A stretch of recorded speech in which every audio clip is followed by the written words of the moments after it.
I'm glad to invite you to Hana Talks. Hana Talks is a medium to convey various things. We walk through light discussion with various figures and walk with you to explore the extraordinary that you never imagined. So come on and stay there because you will regret losing a great part of our awesome journey. Just relax and enjoy the show.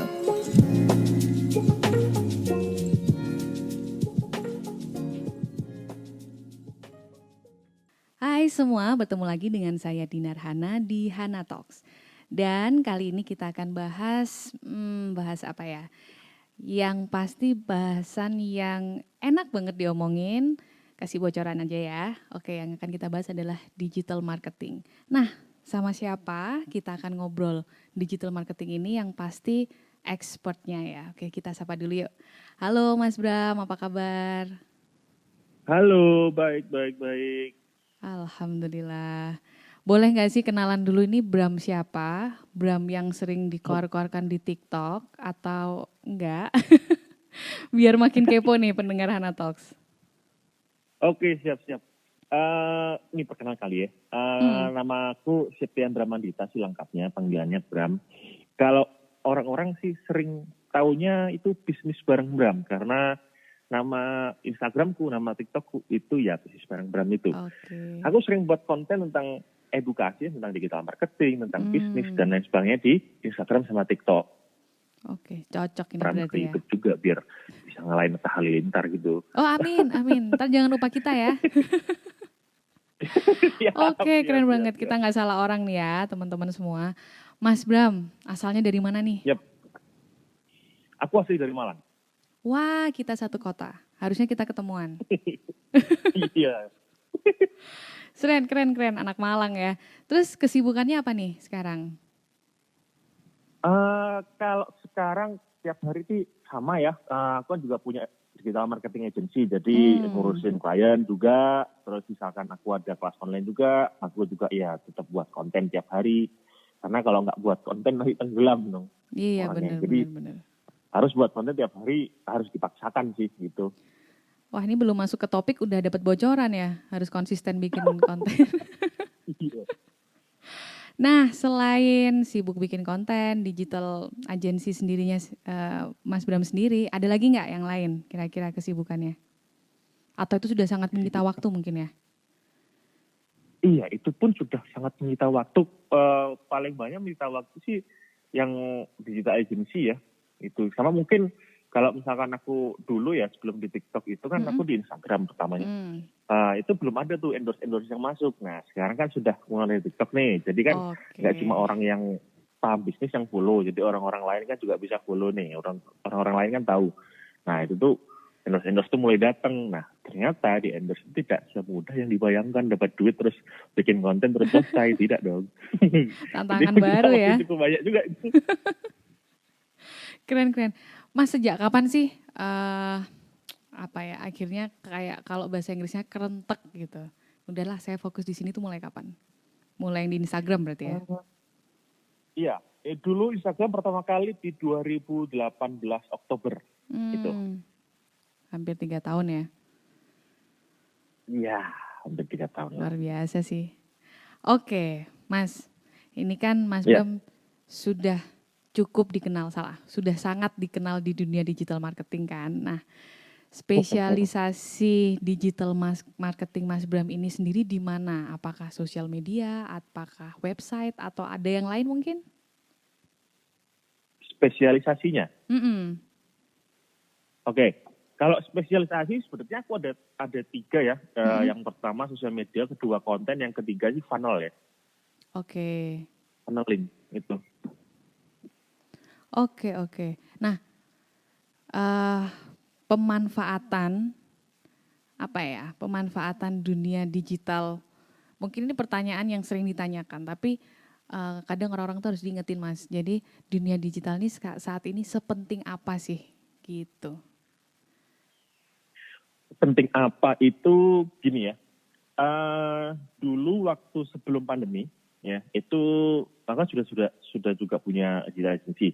Itu klien biasa-biasa aja tuh. Paling sebulan itu cuma ngerjain 5, cuma ngerjain 10 gitu kali ya.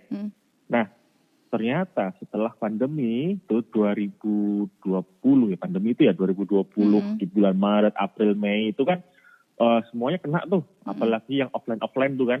Nah, Yes. dari yang awalnya mungkin sebulan 5 sampai 10 itu naiknya 20 kali lipat loh. Wow. Oke, oke, oke. 20 kali lipat berarti kan gini, mereka yang dulu mikir apa sih itu promosi online, apa sih itu Instagram, apa sih Hmm. itu website, apa sih itu ngiklan Facebook Ads dan lain sebagainya, Hmm. nggak penting. Nah, setelah mulai pandemi mereka mulai berpikir tuh, waduh ini kalau begini nggak bisa jalan nih. Nah, gitu. Fix, berarti memang penting banget. Kita nggak salah pilih topik nih hari Nah, ini ya. Oke Mas, tadi betul. di-mention kalau saat ini Mas Bram pegang 2 sosial media dan funnel. Nah ini mungkin ada yang bertanya-tanya nih, apa nih bedanya? Bedanya apa tuh? Kontennya, kemudian pemanfaatannya, eh, Oh, audiensnya, misalnya dari kayak gitu. Instagram sama TikTok gitu maksudnya. Mm-mm. Bedanya ya, oke. Kalau kalau di Instagram sih dulu karena memang aku masuk waktu algoritmanya masih bagus ya. Dulu masih main desain gambar, terus awalnya desain satu slide gitu doang itu udah oke. Terus berubah lagi jadi carousel. Cuma kan ini kalau di Oh, Instagram itu orang follow aku, orang tahu aku mm, karena dia sudah ada interest ke bidang bisnis atau digital marketing mm-mm. gitu. Ya kan? Jadi orang nggak mungkin orang yang awam pun follow tiba-tiba tuh nggak mungkin.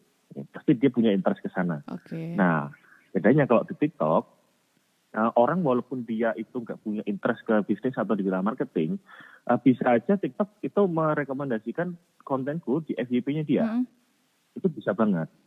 Jadi yang tadi awalnya aku cuma dikenal ke orang-orang yang interestnya bisnis sama digital marketing doang, akhirnya Mm-mm. dikenal sama yang enggak juga. Jadi orang-orang biasa pun juga akhirnya, oh iya menarik nih. Oke. Akhirnya mereka mulai aware. Mm-mm.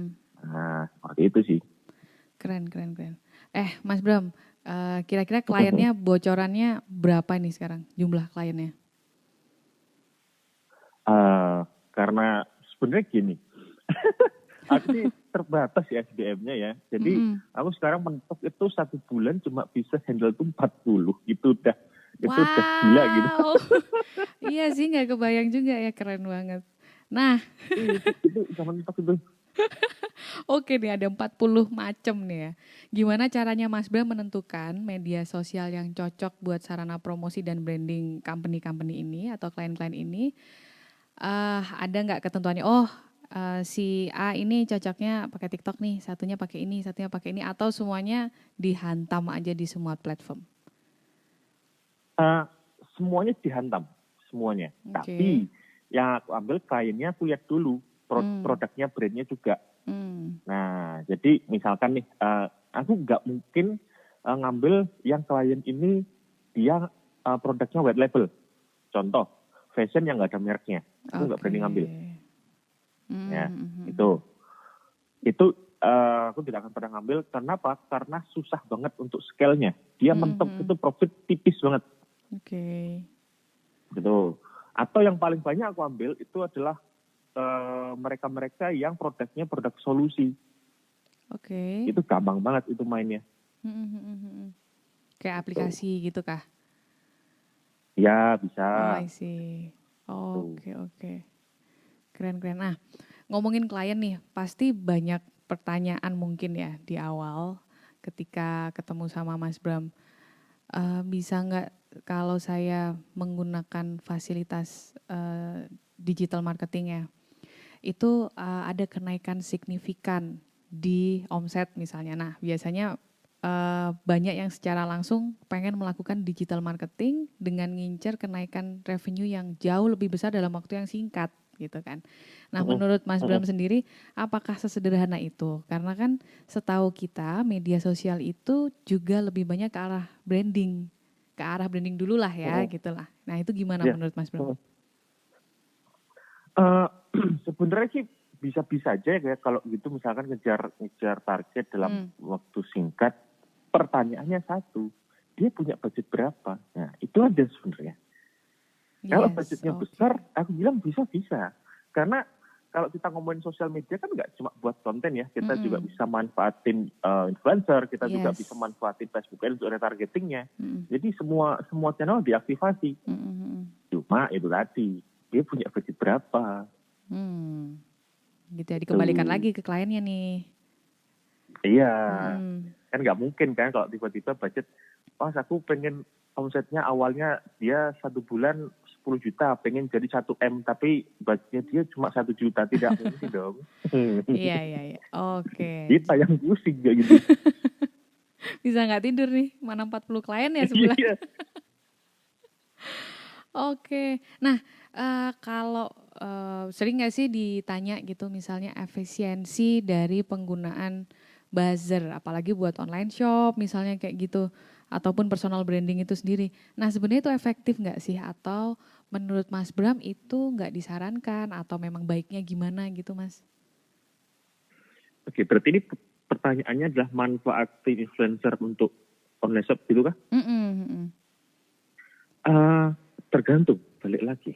Ya. Jadi kan sekarang banyak ya influencer-influencer dadakan yang dia star syndrome juga, yang dia itu followernya banyak tapi engagementnya wadaw gitu ya. Itu harus benar-benar dipilih, benar-benar harus dipilih. Dan kalau misalkan pertanyaannya efisiensi kalau cocok dan tepat. Oke, tetap Itu balik dia. lagi ya. Gitu. Oke. Nah ini kalau tadi kan di-mention juga kita akan membuat sebuah brand awareness gitu ya, biar audiens ini yang awalnya bukan follower kita, akhirnya aware dengan eksistensi kita, akhirnya siapa tahu bisa membutuhkan juga produk yang kita tawarkan. Nah,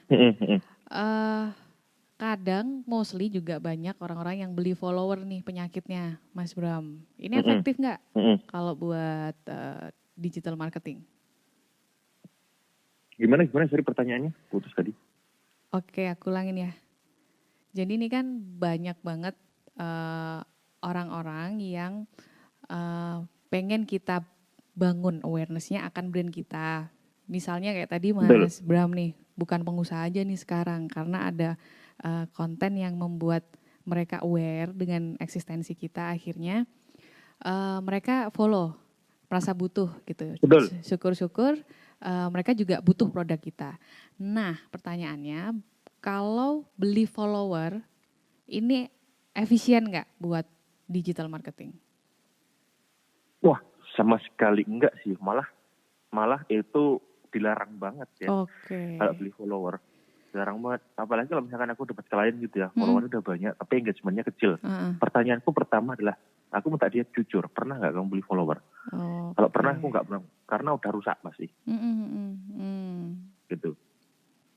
Terus ada nggak yang maksain gitu, nggak mau pokoknya harus sama Mas Bram nih benerinnya gitu. Terus bisa. Bisa. Bangun dari nol. Oke, I see. Gitu. Jangan pakai akun yang sudah ada, yang beli followers itu. Percuma, nggak akan bisa naik itu. Oke. Gitu. Balik lagi nih Mas ya ke yang atas tadi, karena saya nanyanya agak-agak lompat-lompat karena apa yang Mas Bram jawab saya langsung kepikiran nanya. Balik lagi tadi yang dikerjain sama Mas Bram ini kan soal konten, sosial media, sama funnel ya tadi ya. Iya. Nah ini bisa didefinisikan each masing-masing nggak? Apa aja itu yang dikerjain di situ? Oke. Kalau konten itu konten Instagram gitu ya. Sekarang masih bisa dihandle konten Instagram. Kalau TikTok sih belum ya. Karena kan butuh video gitu ya. Terus kalau misalkan konten Instagram ini bisa dari grafis, bisa dari video, tapi video dari orangnya. Atau yang sun sih sekalian mau, kalau misalkan dia punya produk fisik gitu, nah kirim aja ke kita fotoin, kita jadiin sekalian sampai mateng desainnya gitu. Terus kalau untuk ngiklan di Facebook Ads itu biasanya untuk retargeting, dia lagi ada campaign atau apa gitu, retargeting. Yang kedua emang nyari sales sih, nyari conversion gitu. Terus kalau yang funnel, ini harus khusus. emang benar-benar produknya solusi. Kalau bukan produk solusi, aku I juga nggak see. mau karena akan Oke. susah mainnya. Mm-mm. Nah, funnel ini itu dia tuh mulai aku buatin dari landing page-nya, terus cara pembayarannya, payment gateway-nya, email marketing, email autoresponder, Oke. WhatsApp autoresponder. Kalau misalkan dia jualan produk digital jadi member areanya. Kalau misalkan dia jualan produk fisik kan berarti tinggal ngeprint resi gitu. Jadi ibarat ini bangun bangun jembatannya lah yang menjembatani dari calon customer dari leads gitu sampai dia jadi customer gitu. Oke, Gitu. keren banget. Nah, yang bikin penasaran timnya Mas Bram berapa nih saat ini? Kalau tim intiku itu ada 4, tapi Oke. freelance-nya banyak. Oke. Wow. Keren. Timku 4, freelance-nya ada antara sekitar 15 sampai 20 deh. Oke, nggak cuma di Malang dong ya berarti? Enggak. Yang di Malang cuma 4 itu. Oke. Wow. Nah, mungkin pendengar Hanatox pengen tahu nih nama company-nya Mas Bram supaya teman-teman di luar sana yang wah ini cocok nih digital marketingnya buat usaha saya. Apa Nah, nih namanya? ini cukup menarik dan cukup jadi pertanyaan keren ketika orang nanya aku. Nah, kalau nanya nama company, sebenarnya aku dari dulu itu aku kan nggak pernah ya buat konten tentang aku nih punya agensi nih. Kalau misalkan kamu mau pakai jasaku, nih kamu kontaknya ke sini gitu. Aku nggak pernah buat konten kayak gitu. Tapi mereka ini DM semua. Mereka tuh awalnya dari DM, Mas, bisa nggak ya ini begini. Oh bisa. Jadi kenapa kok aku nggak pernah promosi? Takutnya meledak. Nggak mampu handle-nya. Ya, gitu. Jadi kalau nama company, dari dulu emang masih pakai nama Bisnis Bareng Bram. Cuma bulan ini nih, aku baru daftarin merekku ke Haki ya. Jadi aku ini pertama kali nyebutin nama itu namanya Marketer Nesia. Oke. Dan ini Ya, baru pertama kali baru di share di Hanatox nggak sih? Iya. Wah, ye. Keren. Selamat ya Mas Bram. Jadi teman-teman tahu ya, marketer media. Marketer Nesia. Oke, atau bisa langsung DM Bisnis Bareng Bram. Waduh, keren. Iya. Oke, tadi kan sempat di-mention nih soal TikTok. Aku juga udah lihat TikToknya Mas Bram. Yep. Nah, yang pengen ditanyain, so far Mas Bram nyemplung nih ya, coba bikin konten dan lain sebagainya, algoritmanya TikTok ini gimana sih? Kok kayaknya masih banyak yang tebak-tebakan? Atau bisa aku bilang, ini aku yang orang awam ya, kayak untung-untungan dulu gitu kalau main TikTok. Enggak, sebenarnya. Kalau ngomongin algoritma TikTok itu kayak snowball effect. Oke. Jadi awalnya itu kecil, ya. Awalnya kan snowball effect kan kecil ya. Nah, terus nanti lama-lama jadi besar. Cuma gini, itu nggak serandom itu sebenarnya. Nah, jadi ibarat gini ya simpelnya. Jadi pertama kali kita submit atau upload ya video yang sudah kita buat ya, jepret upload gitu. Nah, itu kuncinya adalah di kelompok orang pertama ini. Nah, misalkan kelompok orang pertamanya ada 10 orang nih, ya. Dia ngelihat video kita pertama kali, 10 orang ini. Nah, 10 orang ini gimana? Apakah mereka engage nggak dengan video kita? Apakah mereka nge-like, comment, share, nonton sampai selesai atau nonton berulang-ulang nggak? Karena itu skor yang dihitung ya. Nah, kalau misalkan 10 orang ini, 8 orangnya itu engage gitu ya. Berarti menurut algoritma TikTok, video ini menarik. Nah, akan dilemparkan ke kelompok orang lebih besar. Misalkan ke 100 orang. Videonya nambah. 100 orang ini sama. Dihitung dulu skornya. Berapa persen nih yang engage nih. Kalau misalkan cocok, ditembak lagi. Kalau misalkan nggak tembus skornya, mentok di situ. Diem udah dia. Oke. Gitu ya. Terus kalau tips biar FYP itu gimana, Mas? Tips biar FYP gini ya. Buat konten itu kalau aku awal-awal dulu buat konten yang di 3 detik pertamanya itu bisa buat orang kepo, penasaran, mau nonton sampai selesai. Yang kedua, karena kita ngejar supaya orang nonton sampai selesai, berarti durasinya jangan panjang-panjang, 15-20 detik. Nah, terus yang ketiga, ini yang lumayan oke ya, itu adalah bikin konten yang kontroversi. Wah, itu. Seru itu, oke. Cuma gini kontroversinya paling enggak kontroversi yang di niche kita, kontroversi yang di topik kita, pasti ada bahasan apa gitu. Nah, itu bahas aja, nggak masalah. Bisa juga terkenal jalur hujatan gitu ya. Nah, gini, kalau terkenal jalur hujatan, menarik gini, kalau misalkan dari 100 komen yang menghujat ada 10-20, masih oke. Tapi kalau ternyata yang menghujat ada 80 orang, berarti kita yang salah. Oke, ya. Keren. Oke. Mas Bram, mungkin sebenarnya topik hari ini nih biar pendengar Hana Talks ini ke-trigger gitu ya, pentingnya pakai digital marketing, entah itu buat personal branding mereka, entah untuk usahanya, ya kan? Karena mostly di luar sana Mas Bram juga pasti sering ketemu orang-orang yang masih kayaknya nggak efisien deh, karena gagal mulu atau apa gitu. Mungkin juga keterbatasan informasi yang mereka dapat bagaimana cara mengelola sosial media. Nah, ada nggak saran terakhir ya buat teman-teman pendengar Hana Talks supaya mau nih belajar digital marketing dan syukur-syukur mereka mau mengaplikasikan, karena ini memang penting. Data yang dari Mas Bram sendiri kenaikannya bisa sampai 50% kan tadi di awal pandemi. Iya. Oke, tipsnya. Biar mereka mau belajar dan mengaplikasikan gitu ya. Betul ya gitu ya? Iya benar Mas Bram. Oke. Nah gini, kalau misalkan belajar itu memang harus tahu dulu end goal-nya apa. Aku dulu belajar digital marketing karena tahu end goal-nya. Oke, jadi aku bisa punya audiens yang banyak, aku bisa terkenal, aku bisa jualan apapun kalau udah terkenal, tanpa harus bingung aku buka toko di mana, tanpa harus bingung aku harus jualan apa. Jadi sebenarnya kalau kita ngomong digital marketing, itu masalah orang di dunia digital marketing, 80% masalah terbesar itu adalah traffic sebenarnya. Jadi kalau kita bisa punya traffic yang banyak, masalah 80% di dunia digital marketing itu selesai. Nah, dulu aku mau belajar karena tahu hal ini. Oh iya, kalau aku punya traffic, artinya kan follower kan termasuk traffic ya. Nah, artinya kalau aku buat konten, followerku banyak, nanti aku terkenal, aku jualan apapun, itu laku. Selama itu maksudnya jualan apapun itu jualan di niche-ku ya. Gak mungkin kan misalkan kalau aku bahas tentang digital marketing, bisnis, tiba-tiba jualannya alat olahraga. Nggak bisa. Itu aku harus kerjasama sama orang yang jago di sana. Gitu ya. Nah, itu dulu harus tahu end goal-nya. Jadi kalau misalkan nggak tahu end goal-nya, jadi percuma nggak akan mau belajar. Karena ini buat apa? Bukan itu. Nah, itu untuk belajar dulu nih. Kalau mengaplikasikannya, kalau dulu ya sebenarnya karena aku nggak ada sesuatu yang dikerjakan lainnya, jadi mau nggak mau suka tidak suka ya